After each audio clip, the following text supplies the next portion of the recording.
Bismillahirrahmanirrahim.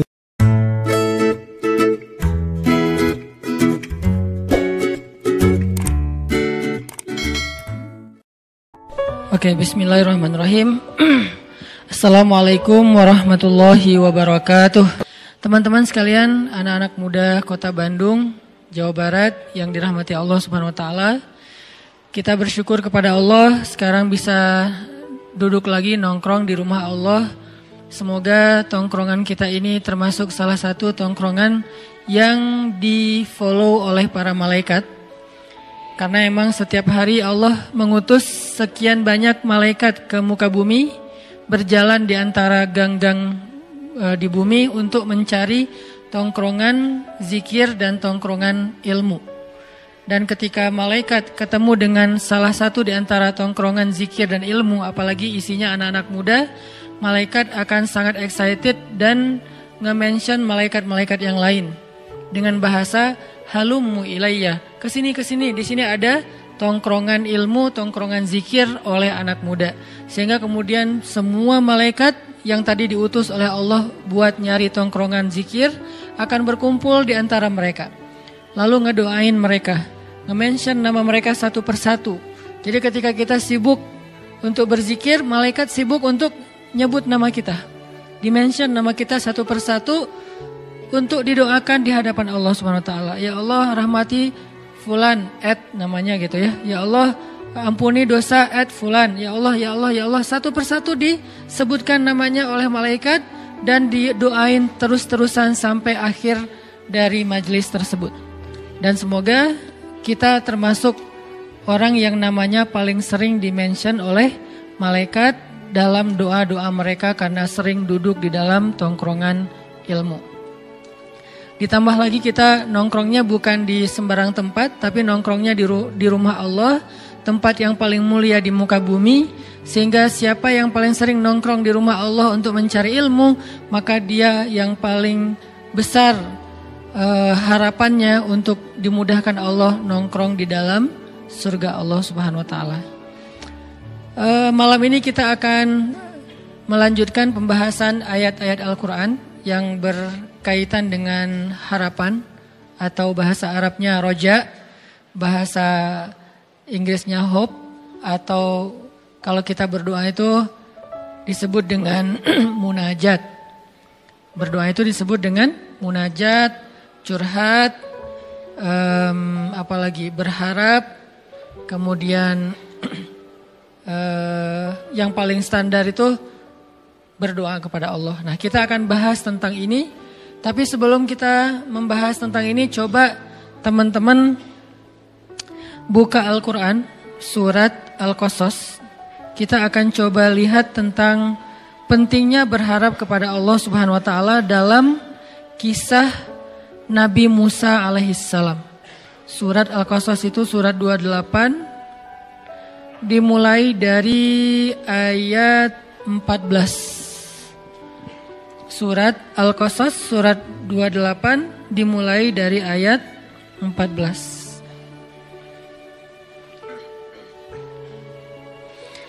Jadi sharing atau nongkrong bareng yang kita lakuin Rabu malam ini sejak udah sekitar sebulan lebih, mulai kita masukin konten yang lebih ke membedah atau merenungkan ayat-ayat Al-Quran. Kayak pertama dimulai dengan surat Ad-Duha.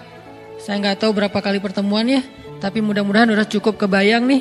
Kemudian dilanjutkan dengan surat Al-Insyirah atau Asy-Syarah, yang juga mudah-mudahan jadi kayak motivasi buat kita supaya berlapang dada. Nah, malam ini kita akan coba bedah satu paragraf dari surat Al-Qasas, surat 28 ayat 14. Sebetulnya ayatnya sampai ayat 28 ya, satu lembar. Cuman kalau kita baca semuanya, waktu kita terbatas, jadi hanya baca beberapa ayat saja tentang berharap kepada Allah Subhanahu wa taala. Bahasa lainnya mungkin ar-roja atau munajat atau doa, atau termasuk juga tawakul. Tawakul itu bahasa Indonesianya tawakal. Orang Arab nyebutnya tawakul, tapi kita nyebutnya tawakal. Kalau tawakal itu lebih ke kata kerja. Tapi kalau tawakul itu udah menjadi sebuah kata sifat. Sifat dari Al-Quran itu kan sebetulnya kalau kata Utsman bin Affan, kalau hati kalian, bukan nggak enak juga nerjemahinnya. Kalau bahasa aslinya tuh kalau hati kalian bersih, maka kalian tidak akan pernah merasa bosan terhadap Al-Quran. Kalau saya sih bukan karena hati bersih, karena pengen bersihin hati. Jadi merasa kayak butuh baca lebih banyak, dan salah satu surat yang buat saya sih paling favorit itu selalu surat-surat atau ayat-ayat tentang kisah ya. Jadi kalau baca ayat kisah tuh rasanya kayak nonton film. Apalagi kisah para anbiya. Kebayang langsung imajinasi kolosalnya, imajinasi adegan-adegan dramatisnya. Itu langsung kayak nonton film, terus kayak ngenikmati banget alur-alurnya. Nah ini termasuk surat ataupun kisah tentang Nabi Musa alaihissalam. Teman-teman kalau perhatiin kisah Nabi Musa di Al-Quran itu agak acak memang. Kayak misalnya kisah pertama tentang Nabi Musa di Al-Quran itu surat apa? Al-Baqarah. Karena di Al-Baqarah itu kan langsung masuk cerita Bani Israel ya. Setelah cerita tentang Nabi Adam, langsung Musa Bani Israel dengan Bani Israelnya. Nah, justru di Al-Baqarah itu kisah kisah Musa lebih ke episode ke berapa? Udah bukan di awal-awal itu. Episode ketika Musa udah keluar dari Mesir. Justru cerita di Al-Baqarah itu ketika Musa sudah keluar dari Mesir. Kalau yang di awal-awal justru di Al-Qasas. Al-Qasas yang awalnya Musa kecil. Musa baru lahir, dihanyutkan ke Sungai Nil. Kemudian nanti episode keduanya yang tadi kita baca, Musa remaja. Dengan kasus, salah satu klimaksnya di episode itu adalah Musa, apa? Klimaksnya? Musa menikah. Itu klimaksnya. Dan itu penting ya. Jadi di episode kedua itu klimaksnya Musa menikah. Kalau episode pertama klimaksnya Musa dihanyutkan ke Sungai Nil. Kalau yang kedua klimaksnya Musa menikah. Nanti ketiga ada di surat Toha. Ketika Musa udah nikah dan pengen balik ke Mesir ya. Terus di tengah jalan dapat wahyu untuk berdakwah kepada Firaun. Allah tunjukin beberapa bukti kekuasaan Allah. Klimaksnya adalah ketemu Firaun.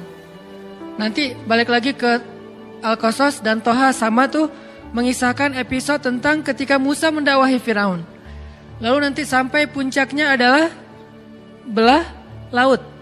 Nah, episode berikutnya Musa setelah belah laut, setelah Mesir, yaitu di Palestina yang ada di surat Al-Baqarah. Dan episode berikutnya nanti ada di surat Al-Kahfi. Musa ketika udah kayak selesai semua era-era dakwah dia, sekarang mulai mencari seseorang yang laki-laki soleh pengen belajar sesuatu yang baru lagi dari orang itu. Yaitu Musa dengan adegan Khidirnya. Puncaknya ditinggalkan oleh Nabi Khidir. Jadi adegan-adegan bersama Nabi Khidir. Jadi cerita Nabi Musa itu di Al-Quran sangat banyak. Bisa dibilang Nabi yang di Al-Quran dikisahkan paling banyak selain Rasulullah SAW adalah Musa alaihissalam. Kalau Nabi Muhammad wajar karena Al-Quran diturunkan kepada beliau. Tapi kalau Musa, beliau punya Taurat. Tapi kenapa di Al-Quran kisahnya panjang banget? Saking banyak sekali adegan-adegan yang luar biasa dari kisah Nabi Musa dan inspiring banget buat kita baca. Kalau Yusuf panjang tapi satu surat doang. Kalau Ibrahim banyak surat tapi gak sepanjang Musa. Kalau Musa itu panjang banget. Kalau Zakaria misalnya ada di 2 atau 3 surat gak terlalu panjang juga lah. Maryam oke, tapi Musa lebih panjang dari mereka semuanya.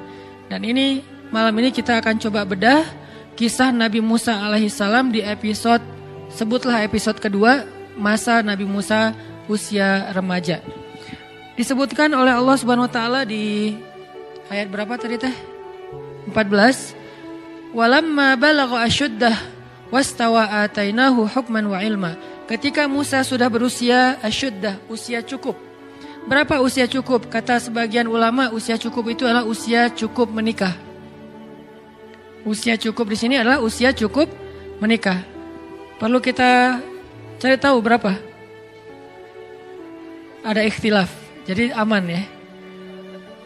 Ada sebagian ulama mengatakan usia cukup di sini adalah 20 tahunan. Sudah belum? Oh ya, berarti sudah asyuddah. sudah cukup tuh. Jadi walamma balagha asyuddah, ketika Musa sudah berusia cukup, sebagian ulama mengatakan 20-an tahun. Sebagian yang lain mengatakan 30-an tahun. Kenapa? Karena usia 30 tahun sampai 40 tahun itu adalah usia ideal seorang laki-laki. Usia ketika bertemu dua kebaikan pada dirinya. Pertama, secara fisik dia sudah sempurna. Kedua, secara akal dia sudah bijaksana.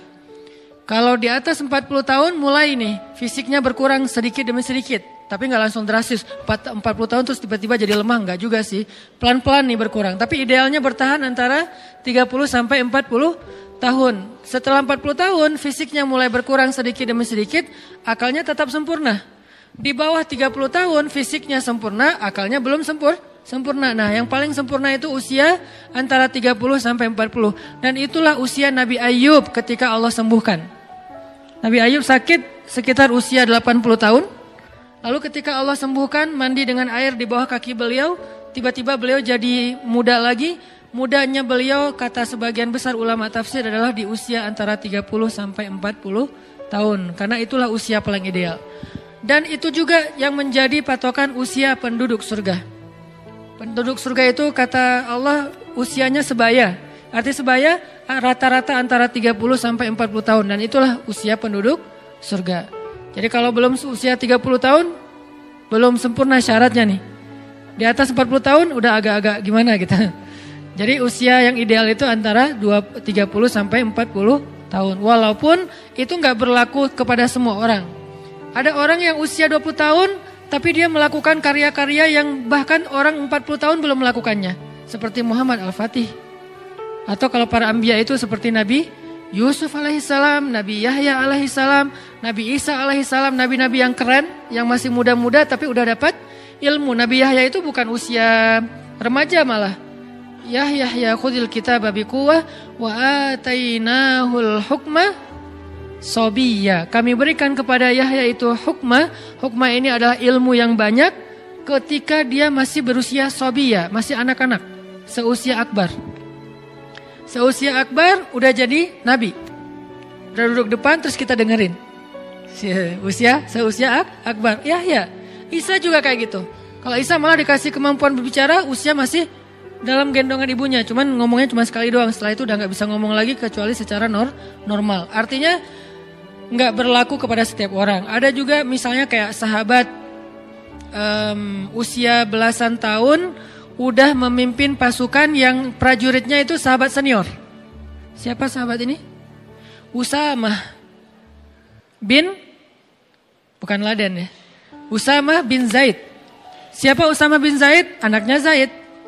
Zaid itu siapa? Anak angkatnya Rasul. Walaupun kemudian gak boleh mengatasnamakan Zaid bin Muhammad. Anak angkatnya Nabi. Adegan yang terkenal dari Zaid apa? Pernah menikah dengan Zainab. Lalu bercerai, Zainab dinikahi oleh Rasul. Jadi cerita pernikahan Zainab ini agak lumayan dramatis juga. Antara Zaid dan Rasulullah gitu. Agak lumayan lah ceritanya, luar biasa.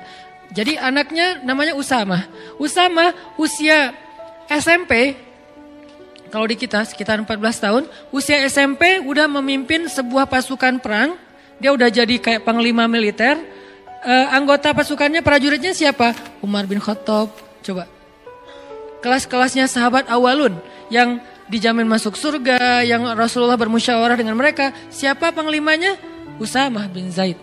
Itu usianya belum asyuddah, tapi secara mentalnya, keilmuannya, kebijaksanaannya, bahkan mungkin fisiknya udah sempurna. Artinya angka di dalam Al-Quran dan hadis jangan dijadikan sebagai patokan persis. Sehingga nanti kita kayak mempermasalahkan angka, misalnya 55 kilo. Permasalahan kan enggak gitu sih. 55 kilo itu adalah gambaran ideal. Orang tergantung dengan berat tubuh. Ada yang berat tubuh dan tinggi tubuhnya. Kalau tinggi tertentu 55 jadi enggak ideal.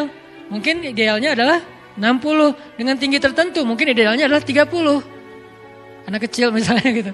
Jadi kalau 55 berarti obesitas buat anak kecil misalnya kan ya. Artinya angka 55 di situ itu angka moral of the story-nya adalah jaga penampilan, jaga tubuh kita. Dan itu bukan soal berapa kilonya, tapi soal menariknya di depan suami. Begitu juga tentang cerita 1000 bulan. Khairum min alfi syahr.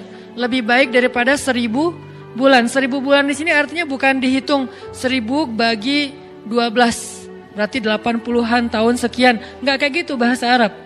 Bahasa Arab kaidahnya ketika nyebut angka bisa bermakna persis angka itu, juga bisa bermakna kiasan. Artinya banyak. Jadi 1000 bulan artinya lebih daripada seumur hidup kita, karena usia kita kan rata-rata antara 60 sampai 80 tahun ya. Berarti khairum min alfi syahr, lebih baik daripada 1000 bulan, artinya lebih baik daripada kita beribadah seumur hidup kita. Itu maksud dari istilah-istilah angka di Al-Qur'an, di hadis, dalam budaya bahasa Arab. Jadi kita tahu dulu culture dari budaya itu. Kayak Nabi mengatakan misalnya lebih baik daripada beribadah di Masjid Nabawi 60 tahun. Jangan dihitung 60 tahun persis, sekian bulan, sekian hari, bukan. Artinya seumur hidup kita tinggal di Masjid Nabawi itu masih kalah pahalanya dengan kalau kita berdakwah di jalan Allah Subhanahu wa taala. Artinya pahala dakwah itu luar biasa. 1 jam saja berdakwah lebih utama daripada beritikaf di Masjid Nabawi di Raudhah selama 60 tahun. 1 jam saja berdakwah. Kenapa?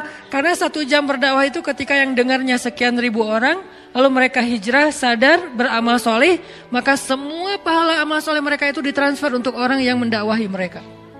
1 orang kah Ustaz? Tergantung. Kalau yang berdakwah itu cuma sendiri berarti cuma dapat 1 orang. Tapi kalau dakwahnya adalah sebuah jamaah, organisasi, berarti semua dapat yang sama. Sebutlah misalnya kayak di Bandung, kalau saya pribadi ada pemuda hijrah. Apakah pemuda hijrah itu hanya Ustaz Hanan? Enggak. Pemuda hijrah itu ada Buni dengan teman-teman di dalam, ada yang MC-nya, ada operatornya, ada admin untuk sosial medianya, ada bagian kreatifnya, ada segala macam IO-nya. Semua yang terlibat dalam dakwah pemuda hijrah, lalu orang kemudian mendengar dakwah pemuda hijrah itu sekian juta orang, mereka semuanya mendapatkan pahala yang sama persis, bukan dibagi rata.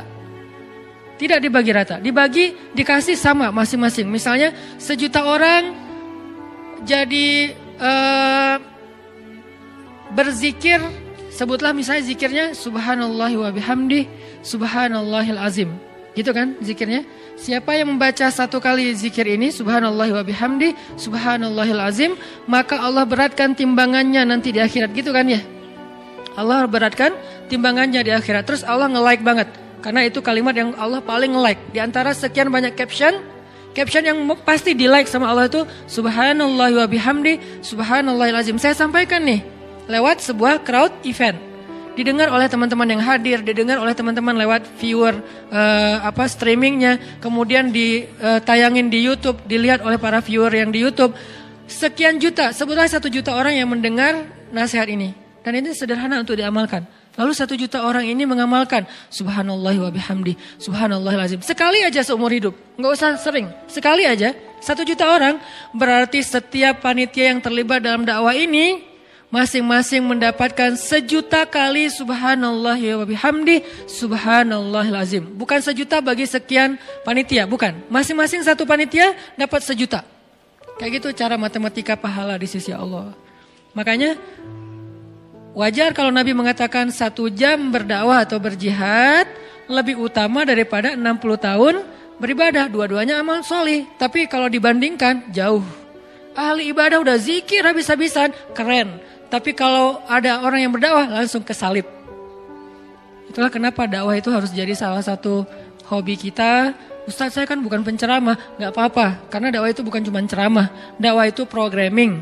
Buat saya dakwah itu social engineering. Mengarahkan masyarakat kepada yang lebih baik, itulah dakwah. Bisa dengan cara ceramah, bisa dengan programming, bisa dengan konsep, bisa dengan fasilitas, bisa dengan apapun yang kita miliki. Teman-teman punya potensi apa? Sekedar network. Saya kenal dengan orang yang bisa support dakwah Ustadz. Misalnya kayak nyadiain tempat gitu untuk acara tabligh akbar. Saya kenal orangnya, akhirnya dia kayak yang memediasi. Jadi tabligh akbar di situ dia dapat pahala sebanyak orang yang datang ke tempat itu. Padahal dia nggak bayar apapun, nggak sumbangin apapun, nggak donasi apapun, cuma network doang. Yang lain misalnya bentuknya repost di sosial media, dia nge-repost. Alhamdulillah nih bagus nih boosternya, di repost sama dia. maka sebanyak orang yang mendengar nasihat itu lewat repostan dia dapat pahala sebanyak itu. Kalau ini kemudian gara-gara di repost akhirnya ada efek viral, karena dia repost kan repost itu jadi nggak ketahan ya, bisa banyak banget kan, nggak kebendung gitu. Maka semua yang repost itu dia dapat pahala tanpa dia sadari, amal jariah ngalir terus menerus kepada dia. Passive income banget. Dan itu baru freedom apa? Bukan freedom finansial ya, freedom spiritual. Kenapa freedom spiritual? Dia nggak beramal, tapi pahalanya ngalir kan gitu kan ya. Salah satu tujuan yang paling puncak dari orang mencari uang itu buat supaya dia bisa jalan, bisa main, bisa traveling, bisa ngapa-ngapain, tapi uangnya ngalir terus kan, itu udah berarti udah freedom ya, udah berhasil, udah kayak bebas gitu, udah merdeka.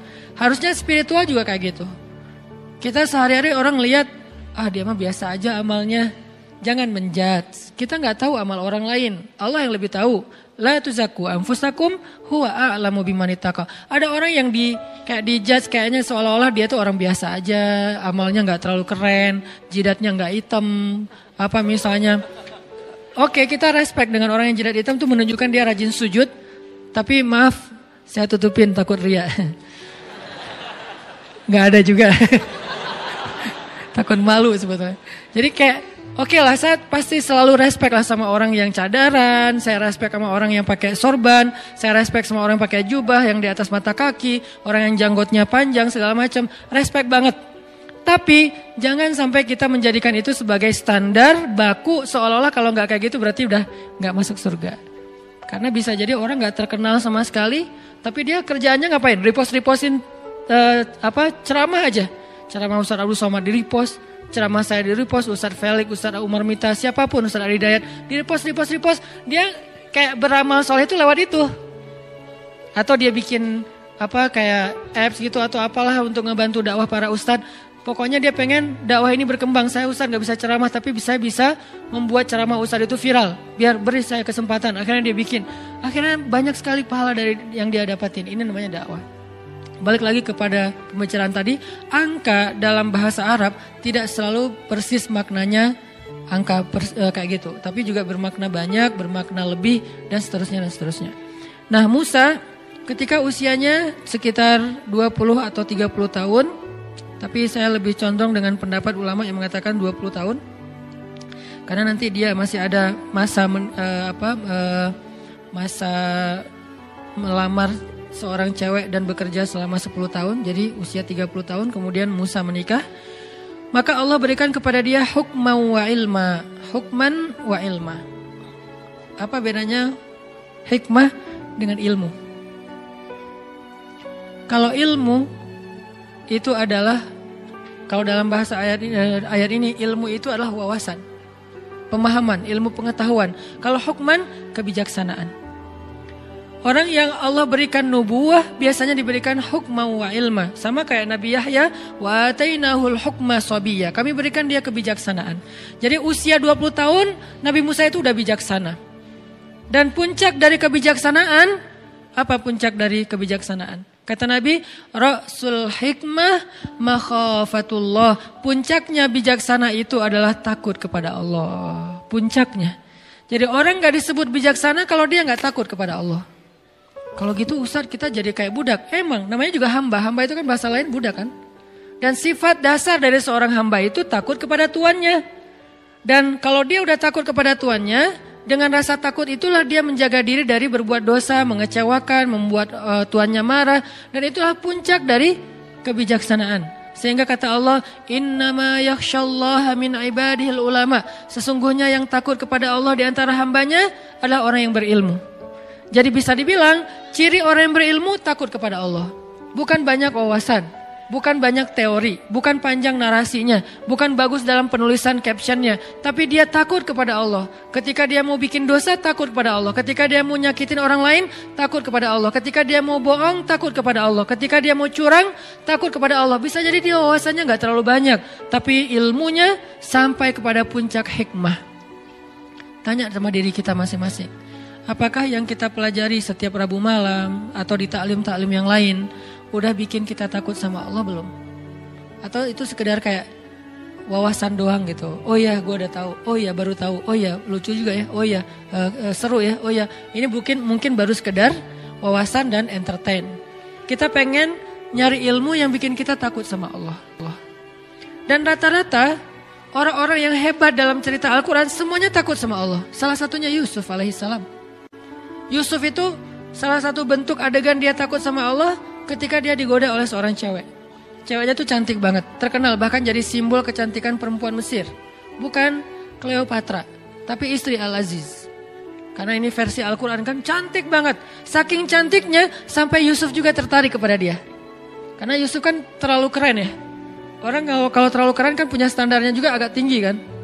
Dia nggak mau yang biasa-biasa aja gitu. Dia pengennya yang kayak gimana. Walaupun itu tetap relatif kan.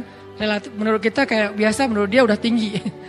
Menurut kita kok carinya yang warnanya agak gelap sih. Dia justru senangnya yang gelap-gelap. Kayak misalnya kayak bule kan senangnya cowok Indonesia karena dianggap kayak etnik gitu, kayak gitu ya. Agak-agak dia kurang senang gitu yang terlalu charming, terlalu bright gitu, dia nggak terlalu suka. Dia senangnya ya agak-agak ini untuk menghibur diri saya gitu ya. Dia senangnya agak-agak gelap gitu. Walaupun saya pakai kamera ini jadi agak-agak happy sih, setiap foto kok jadi cerah ya. Ya artinya teman-teman bahwa Yusuf punya standar yang tinggi. Kalau dia sampai tertarik dengan perempuan itu, berarti itu perempuan cantik banget. Wahammat bihi wahamma biha. Ceweknya suka sama dia, dia juga suka sama cewek itu. Kayak gitu ayatnya. Ham itu ada rasa gairah. Yusuf itu normal, suka sama cewek. Jadi bukan, gue malas sama dia. Kenapa? Soalnya dia cewek. Nah ini bahaya nih. Justru Yusuf itu sukanya sama, jadi normal banget, cowok yang normal. Terus gimana kok bisa kejaga? Gara-gara Allah perlihatkan sebuah tanda-tanda. Ada banyak tafsir tentang kalimat tanda-tanda ini, yang intinya adalah yang saya pengen sampaikan adalah Yusuf takut kepada Allah. Gara-gara takut kepada Allah ketahan. Kebayang gak sih rasa takutnya Yusuf berarti lebih besar daripada hawa nafsunya? Karena udah ditutup rapat pintu kamarnya, terus si ceweknya itu udah siap menyerahkan dirinya kepada Yusuf, udah ngegodain Yusuf, narik lagi tuh. Dan ceweknya itu kayak selebgram gitu. Followersnya tuh seluruh Mesir, semua cowok tuh berandai-andai sampai mimpi-mimpi, bisa nggak ya dia kayak cerai sama suaminya, nikah sama gua gitu, terus di stalking gitu, udah cerai belum kayak gitu-gitu kan ya, kayak didoa-doain supaya mereka rumah tangganya berantakan. Yusuf nggak ngapa-ngapain, udah digoda sama ceweknya. Kita kadang-kadang untuk nggak ngebuka, udah nggak ngeklik sebuah postingan yang nggak sengaja muncul gitu, kayak gimana gitu, aduh kenapa tangan saya kayak pengen banget ya diklik gitu kan, jadi kayak gregetan gitu, kayak gatal tangannya. Itu aja kita udah kalah dengan hawa nafsu. Berarti rasa takut kita kepada Allah jauh lebih kecil daripada hawa nafsu kita terhadap hal yang sepele. Ini ujiannya sepele banget loh, cuman ngeklik doang kan sepele ya. Berarti kalau itu aja kita kalah, berarti emang rasa takut kita kepada Allah tuh hampir dibilang kayak nggak ada. Sedangkan Yusuf alaihissalam, beliau udah ada di dalam ruangan, ketutup, ceweknya cantik banget, di atas rata-rata, semua tipe cewek yang ideal tuh ada pada diri dia tuh, udah ideal banget lah pokoknya. Dan Yusuf juga normal, hamma biha, dan suka sama cewek itu, tertarik sama cewek itu, juga ingin mengekspresikan hasratnya kepada cewek itu. Tapi tiba-tiba Allah ingatkan bahwa Allah nggak suka dengan perbuatan ini. Lalu Yusuf langsung lari, ditarik dari belakang, lari sekencang mungkin, ditarik lagi. Bukan, aku udah lari ya, kamu tarik, ini bukan salah aku ya, udahlah balik. Enggak gitu sih, modus banget kan ya. Ustadz, saya sih udah menghindar, tapi dia aja yang terlalu semangat kayak agresif gitu Ustadz. Saya kan gak bisa mengecewakan orang lain, daripada saya zalim. Itu modus. Jadi benar-benar ditarik, jadi bukti bahwa Yusuf serius lari itu sampai sobek. Dan baju Yusuf itu dari bahan kayak karung yang yang terbuat dari kayak benang goni ya, tahu goni kan? Kain goni tahu kan ya? Yang tebal gitu kan ya? Itu sampai sobek, kebayang nggak gimana nariknya? Wah, ya usah dibayangin. Pokoknya sobek aja. Akhirnya Yusuf sudah sobek, ada di depan pintu, dibukain pintunya, di depannya udah ada si suaminya, si cewek. Itu adegan itu saya selalu skip, nggak kebayang gitu gimana perasaan suaminya. Dan suaminya ini orangnya bijaksana banget, masih nanya, nggak langsung gebukin. Padahal dia punya banyak pengawal, dia kan seorang penguasa kan, Bisa aja Yusuf langsung digebukin rame-rame, langsung dihilangkan dari peredaran. Enggak, dia mah nanya dulu nih ada apa, kenapa kalian kayak gini berdua di dalam kamar. Si ceweknya kan ketakutan, langsung bilang, ini nih cowok ini nih godain saya nih. Dia tutup pintunya dan dia ingin menyakiti saya. Kamu mau melepaskan orang yang kayak gini sama istri kamu? Terus datang seorang yang lain yang bijaksana, dia mengatakan, Tuhan jangan dulu menyimpulkan, coba lihat baju siapa yang sobek. Kalau baju Yusuf yang sobek di depan, berarti Yusuf memaksa cewek ini untuk melakukan perbuatan dosa. Sehingga cewek ini meronta-ronta sobek di depan. Tapi kalau Yusuf bajunya sobek di belakang, berarti Yusuf ingin lari tapi cewek ini yang narik. Coba lihat, ternyata di belakang. Cewek ini udah gak bisa menghindar.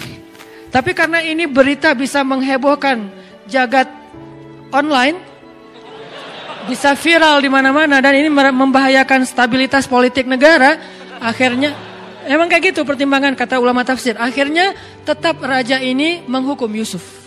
Di sini ada semacam kebohongan publik nih.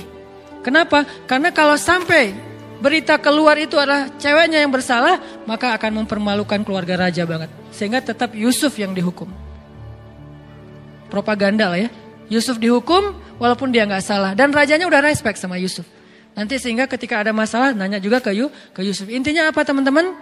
Rasa takut Yusuf kepada Allah itu luar biasa. Sampai ke tingkat kayak gitu masih bisa nahan. Kalau nggak ada perasaan apa-apa nahan, ya itu nggak ada ujiannya. Jadi ketika kita normal, Ustadz normal kan, Ustadz tertarik sama lawan jenis, ya Yusuf juga normal.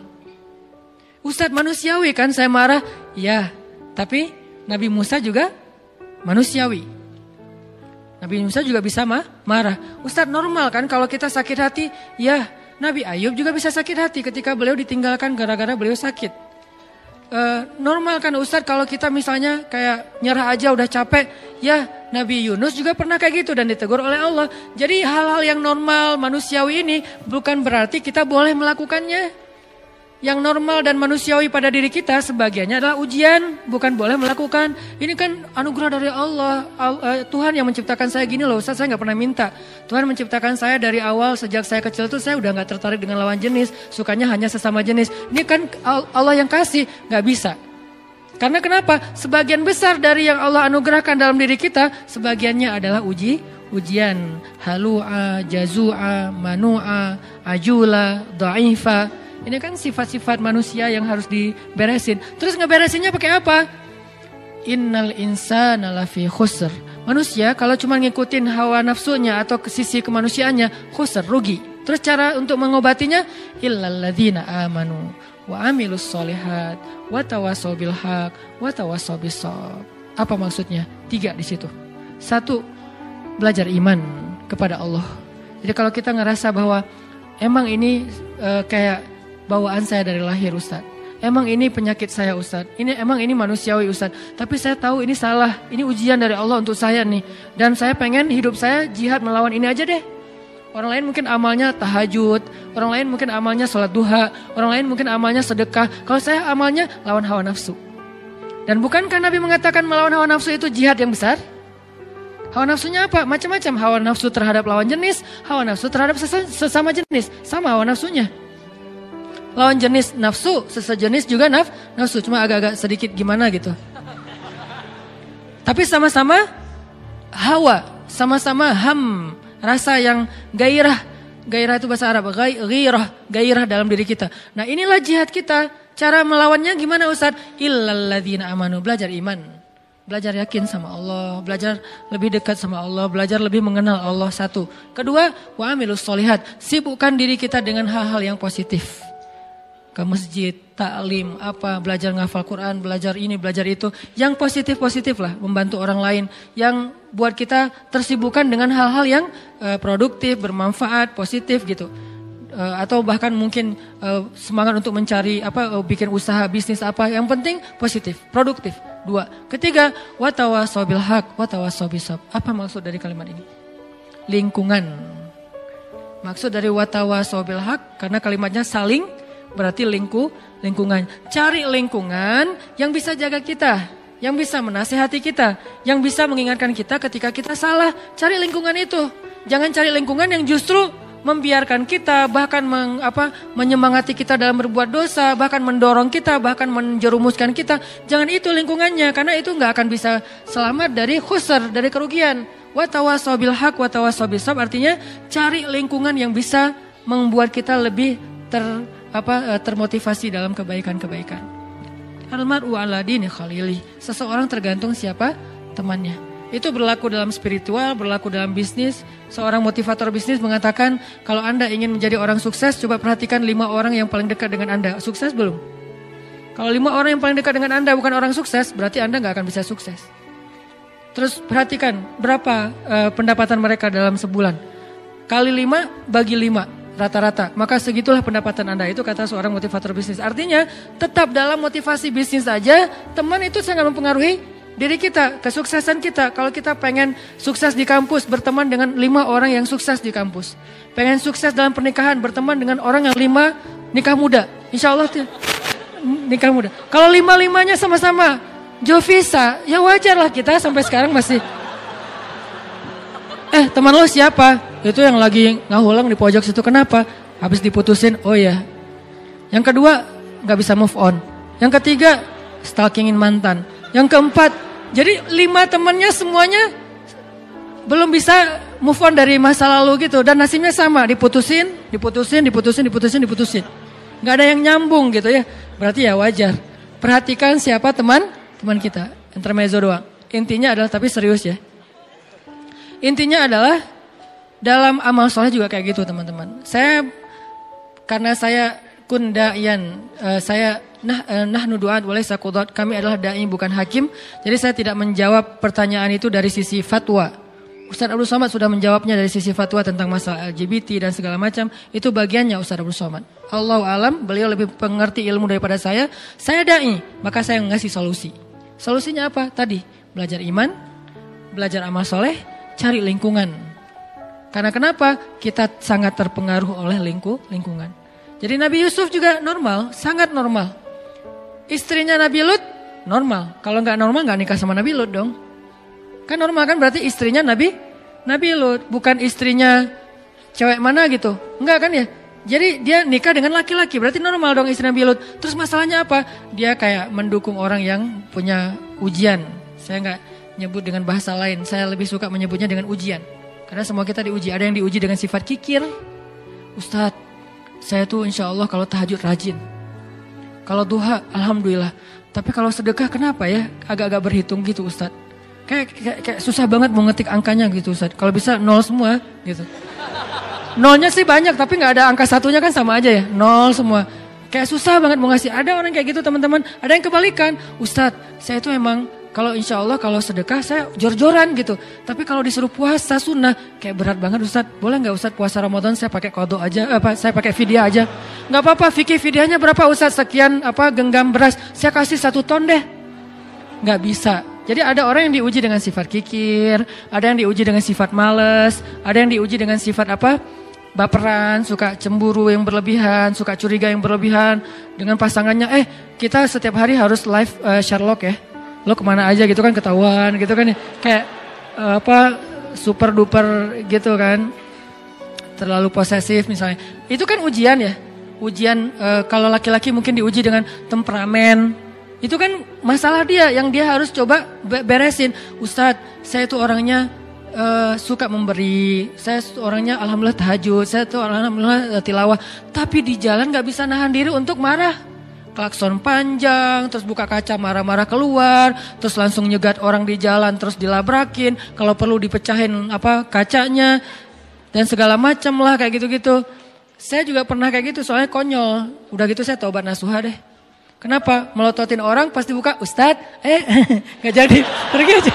Udah melototin gak jadi gitu kan, malu banget ya. Nah, jadi akhirnya taubat, gak mau lagi kayak gitu, sesekali sih masih.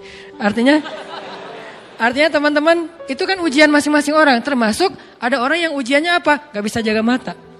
Gak bisa jaga mata.